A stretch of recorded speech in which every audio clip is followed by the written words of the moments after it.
அமைப்பிலிருந்து பத்திரிகை நண்பர்களுடைய எடிட்டருக்கு போன் பண்ணுவாங்க, உங்களுக்கு அட்வர்டைஸ்மெண்ட் கட் பண்ணிடுவோம், அரசு கேபிள்ல கடைசியத்துக்கு உங்களை போட்டுருவோம், கேபிள கட் பண்ணி விட்டுருவோம். எப்படி நீங்க போடுவீங்க? அந்த அடக்குமுறை எல்லாம் தாண்டி இன்னைக்கும் களத்துல தங்களால் முடிந்தவரை பெண்களுக்கு மக்களுக்கு எதிராக பிரச்சனை எல்லாம் நடக்கக்கூடியதெல்லாம் பத்திரிகை நண்பர்கள் ஊடகத்தின் பலத்தை பயன்படுத்தி தமிழகம் முழுவதும் எடுத்துட்டு போயிட்டு இருக்கிறாங்க. அவர்களுக்கும் இந்த நேரத்தில் நன்றியை தெரிவித்துக் கொள்கின்றோம். அருமை சொந்தங்களே, மார்ச் 8ஆம் தேதி மகளிர் தினம். எல்லா சகோதரிகளை நாம் கொண்டாடி கொண்டிருந்தோம், நம்முடைய தாய்மார்களை கொண்டாடிட்டு இருந்தோம், நம்முடைய குழந்தைகளை கொண்டாடிட்டு இருந்தோம், பெண் தெய்வங்களை கொண்டாடிட்டு இருந்தோம். அதே நேரத்தில் கிருஷ்ணகிரியில மார்ச் 8ஆம் தேதி காலையில 4:30 மணிக்கு இதெல்லாம் நடந்து கொண்டிருந்த பொழுது மூன்றாம்பட்டி என்கின்ற ஊர்ல உலக மகளிர் தினத்தன்னைக்கு காலையில் ஒரு பெரியவர் வீட்டுக்கு வெளியே படுத்து தூங்கிட்டு இருக்கார். 72 வயது பெரியவர். ஒரு மர்ம நபர் வந்து ஒரு பெரிய கல்லை தூக்கி அந்த பெரியவருடைய தலையை தூக்கி போட்டு அந்த பெரியவர் அங்கேயே கொண்டுறார். அவருடைய மனைவியாருக்கு 65 வயது. 65 வயது. சத்தம் கேட்குதன் வெளியே ஓடி வர்றாங்க. அந்த மர்ம நபர் அந்த 65 வயது மூதாட்டிய தாயார பாலியல் வன்கொடுமை செய்துவிட்டு அந்த பகுதியில் இருந்து தப்பி விடுறாங்க. எப்ப நடக்குதுங்க? உலக மகளிர் தினத்தன்னைக்கு நடக்குது. அதிலிருந்து 4 நாட்கள் கழித்து கிருஷ்ணகிரியில அதே மாவட்டத்தில் 2 வயது பெண் குழந்தைய ஒரு பாலியல் வன்கொடுமை. அதுல திராவிட முன்னேற்ற கழகத்தினுடைய ஒரு கிளை பொறுப்பில் இருக்கக்கூடிய ஒரு உறுப்பினரே முக்கிய குற்றவாளியாக கைது செய்யப்படுறார். தமிழ்நாடு முழுவதும் எல்லா இடத்திலையும் பாருங்க, கோயம்புத்தூர் மாவட்டத்தில் பாருங்க. இன்னைக்கு தமிழ்நாடு அரசு தன்னுடைய அதிகாரப்பூர்வமாக புள்ளி விவரத்தை சொல்றாங்க. இந்த 5 ஆண்டு காலத்தில் தமிழகத்தில் பெண்களுக்கு எதிரான ஆண்களுக்கு எதிரான மொத்த கொலைகள் 8008.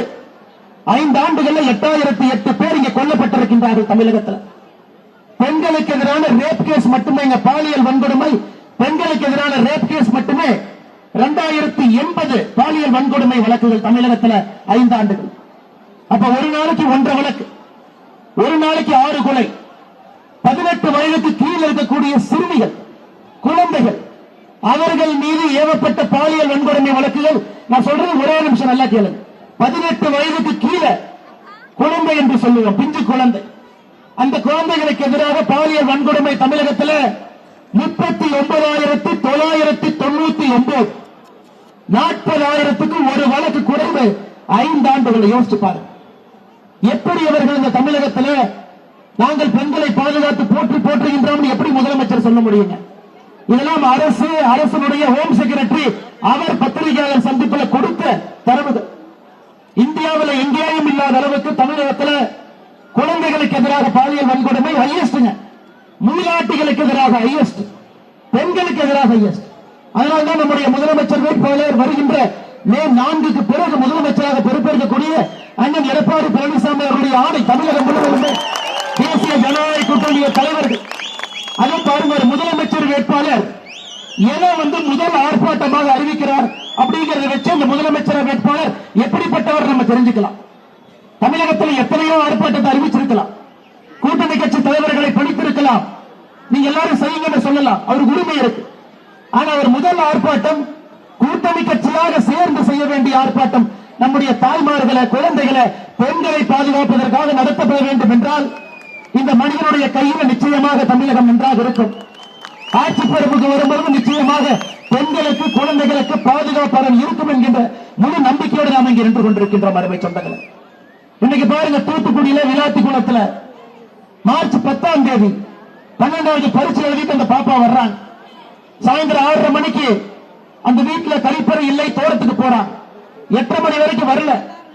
8:30 மணி வரைக்கும் வரலையேன்னு தந்தை தாய் உள்ளூர்ல இருக்கக்கூடிய காவல் நிலையத்துக்கு புகார் கொடுக்க செல்லும் போது என்ன சொல்றாங்கன்னா, இல்ல 17 வயசு குழந்தை, நாங்க புகார் எடுத்துக்க மாட்டோம், விளாத்திக்குளம் அனைத்து மகளிர் காவல் நிலையத்துக்கு போங்க. அடுத்த நாள் காலை 11ஆம் தேதி காலையில 10 மணிக்கு போறாங்க. அனைத்து மகளிர் காவல் நிலையத்தில் இருக்கக்கூடிய காவல் ஆய்வாளர் சொல்றாங்க, போட்டோவை பார்த்துட்டு இந்த பொண்ணு யாரு கூடவாவது ஓடி போயிருக்கோம், நல்லா போய் தொலாயிட்டு வாங்க, நான் கம்ப்ளைண்ட் எடுக்க மாட்டோம். ஐயா, நான் சொல்லல, அந்த பெண்ணுடைய தாயார் சொல்வதை உங்களுக்கு நான் சொல்றேன். தமிழகத்தில் சட்டம் ஒழுங்கு எப்படி கெட்டு போயிருக்கிறது என்பதற்கு விளாத்திக்குளத்தில் இந்த சகோதரி காணாம போய் அந்த பெற்றோர்கள் 24 மணி நேரம் ஒரு காவல் நிலையத்திலிருந்து இன்னொரு காவல் நிலையத்துக்கு அலைந்தது சாட்சி. 11ஆம் தேதி மத்தியானம் 3 மணிக்கு அந்த ஊருடைய ஒதுக்குப்புதர் முன்புதர்ல அந்த குழந்தையினுடைய சடலத்தை தூக்கி வீசி விட்டு கலைஞர்கள் சென்றிருந்தார்கள். இன்னைக்கு 7 நாள் ஆச்சுங்க, 7 நாள் ஆச்சு.